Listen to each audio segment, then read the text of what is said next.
तो मोचरी में 3 बच्चों की डेड बॉडी रखी थी, 2 बेटियां थीं और एक लड़का था। पेपर है मेरे पास, अब उसको देखना चाहें देख लें। तो उनमें 3 बच्चे थे, एक श्रेया यादव भी नाम लिखा हुआ था। दुख के रास्तों से गुजर रही है जिंदगी, इस कदर हादसों से गुजर रही है जिंदगी।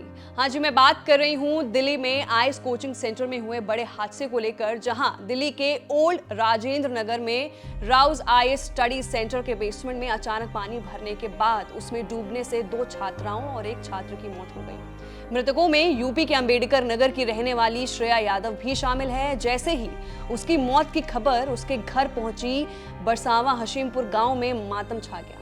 श्रेया के रिश्तेदार उसे भावी आईएएस के रूप में देख रहे थे, जो सपना अब हमेशा के लिए टूट गया।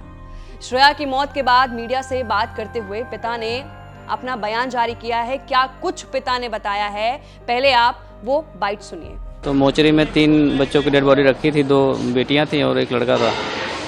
तो उससे मैंने कहा कि मैं एक बार मुझे चेहरा दिखा दो, मैं पहचान लूँ। तो बोला सर ये पुलिस केस है, हम दिखा नहीं सकते। फिर बोला एक पेपर है मेरे पास, अब उसको देखना चाहें देख लें।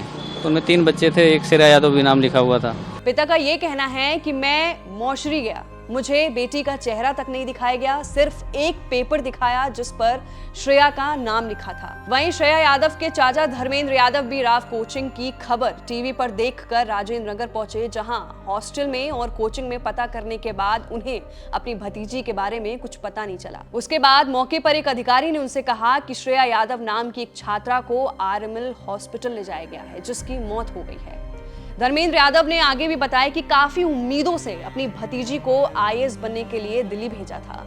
वो राजेंद्र नगर के कोचिंग इंस्टीट्यूट में इसकी तैयारी कर रही थी, लेकिन सिस्टम की नाकामी के चलते वो आज हमारे बीच नहीं है। इंस्टीट्यूट के जो मालिक हैं उसके खिलाफ गैर इरादतन हत्या का मामला दर्ज होना चाहिए।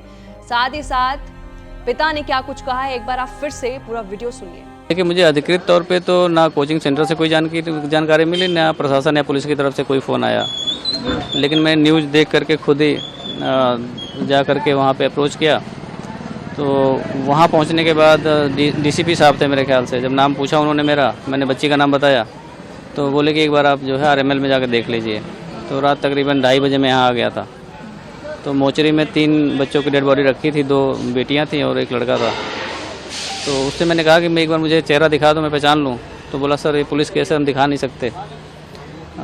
फिर बोला एक पेपर है मेरे पास, अब उसको देखना चाहें देख लें। तो उनमें 3 बच्चे थे, एक श्रेया यादव भी नाम लिखा हुआ था। तो फिर मेरी इतनी हिम्मत नहीं हो रही थी मैं उसके अंदर जाकर देखूँ भी, मेरी स्थिति ऐसी नहीं थी। फिर मैं बाहर आके गाड़ी में बैठ गया। फिर सुबह तकरीबन 6 बजे, 6:30 बजे के बाद दोबारा गया मैं। तो मैंने कहा भैया आप तो दिखा दो, रात में तो आप मना कर रहे थे, रात में नहीं दिखा सकते। तो बोले अभी जब तक पुलिस नहीं आएगी, आईओ नहीं आएंगे, तब तक हम नहीं दिखा सकते। तो मैंने कहा चलो कोई बात नहीं, इतनी बात मेरी इनसे हुई।